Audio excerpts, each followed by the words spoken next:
This is the Lone Creator YouTube. We hope this video helps. You start by confirming prerequisites, API login ID and transaction key from Authorize. Net plus a current Woocommerce install. Once you have keys, install the official Authorize. Net plugin or a vetted CIM/AIM extension and activate it.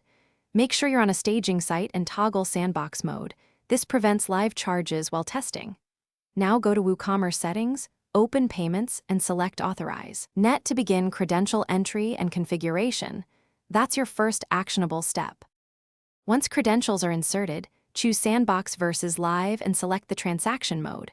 Authorize only when you want manual capture, or authorize and capture for immediate settlement. Next, configure card tokenization if you need recurring billing or one-click checkout. Enable customer profiles, SIM, in both plugin and Authorize. Net account. Also set up webhooks or relay responses so Woocommerce receives payment notifications, and turn on detailed logging to track API calls. These steps map your plugin to Authorize. Finally, validate with sandbox tests. Successful sale, card decline, and malformed request scenarios to confirm flows and email receipts. Once tests pass, swap to live API keys, disable sandbox, and perform a small live transaction to verify settlement and order status transitions.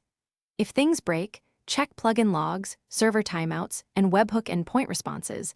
Verify API login ID and transaction key match and have proper permissions. If tokenization fails, confirm CIM is enabled in your Authorize.